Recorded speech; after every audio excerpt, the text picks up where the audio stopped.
Hospital के सामने खड़े होकर फूफू कर रहा है। बीवी बीमार है, अंदर है। क्या हुआ भाभी को? वही औरतों वाली बीमारी। तुम्हारी बीमारी? खर्चा इतना। सिगरेट कितने की? 10 रुपए की।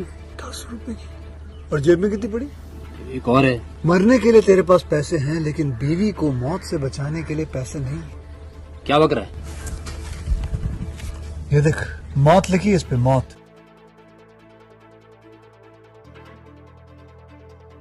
आपका नाम क्या है? नमस्कार दर्शकों, मेरा नाम अजय पाल। और आपका संक्षिप्त जीवन परिचय जी। क्या है, कहाँ से शुरुआत करी और कहाँ तक आप पहुँचे? जी देखिए, अगर शुरुआत से बोलूँ तो मेरा जन्म ग्वालियर में हुआ था, ग्वालियर मध्य प्रदेश में। एक मिडिल क्लास फैमिली में मेरा जन्म हुआ। और उसके बाद फिर मेरे फादर की सर्विस BHL में थी, तो हम लोग भोपाल आ गए। और पिछले 35 वर्षों से मैं यहीं इंद्रपुरी में रह रहा हूँ। और मेरा बचपन यहीं बीता, शुरुआती शिक्षा दीक्षा भी यहीं हुई। और फिर कॉलेज भी यहीं पे पढ़ा। कॉलेज के समय से ही मुझे थिएटर करने का, ड्रामा करने का शौक़ था। तो मैंने खूब बढ़ चढ़ के हिस्सा लिया कॉलेज में, एनुअल फंक्शनों में, और खूब हिस्सेदारी की। तो वहाँ जो प्रोफेसर थे उनका ये कहना था कि तुम अच्छा ड्रामा करते हो तो कुछ अच्छा किसी प्रोफेशनल जगह पर ड्रामा करो। और वहाँ पर एक और शख्स थे, इरफान सौरभ। उन्होंने मेरा एक ड्रामा देखा तो उनको बड़ा अच्छा लगा वो ड्रामा। और उसके बाद उन्होंने मुझे ऑफ़र किया कि तुम यहाँ इस तरह से कॉलेज में कर रहे हो, वो अच्छी बात है, बट आओ यहाँ प्रोफेशनल लेबोरेटरी में काम करो, अच्छे से काम सीखो, इसको और आगे उन्नति होगी काम में। तो इस प्रकार उन्होंने एक बहुत ही मशहूर रंगमंच का स्थान था नट बुंदेले, वहाँ पे उन्होंने मुझे जोड़ लिया। और वहाँ प्रोफेशनल तरीके से रंगमंच होता था, और इसके शोज़ पूरे हिंदुस्तान में होते थे। शायद ही ऐसा कोई मंच हो जहाँ पर उसके शोज़ ना हुए हों।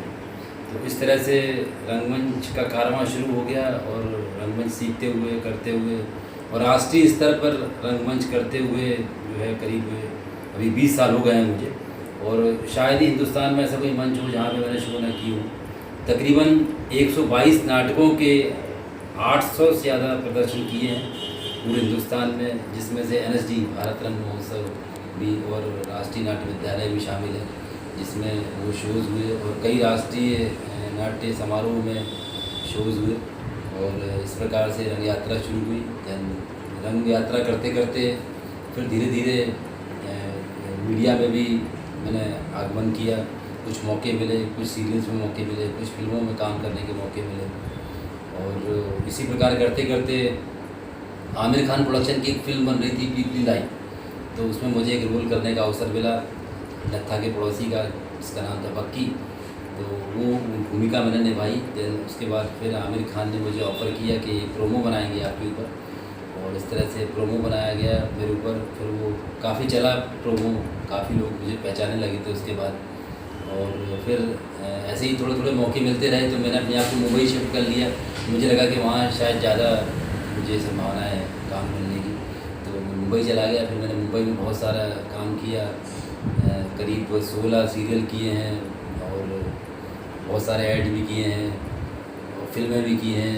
और इसी दौरान फिल्म करते करते एक फिल्म मिली मुझे, पैडमैन एक फिल्म की मैंने, जिसको प्रोड्यूस किया था अक्षय कुमार जी ने। और उसमें मेरा चुनाव हुआ, तो उसमें एक छोटा सा रोल था, बट उस रोल को करने के बाद मुझे फिर मौका मिला वो नंदू वाला ऐड करने का, और नंदू क्या फूफू कर रहा है जी। उससे मुझे राष्ट्रीय लेवल पे पहचान मिली, काफ़ी पहचान मिली। वो ऐड भी चल रहा है, जब भी फिल्म शुरू होती है तो उससे पहले वो ऐड चलता है। वो देखा ना, अभी भी चलता है। शुरू, हाँ, वो अभी भी आ रहा है जी। और लगातार 4 सालों से वो कंटिन्यू आ ही रहा है जी। तो उस ऐड ने काफ़ी पहचान दी मुझे। और इसके बाद भी काफ़ी सारा काम मिला, और मैं निरंतर मेरी यात्रा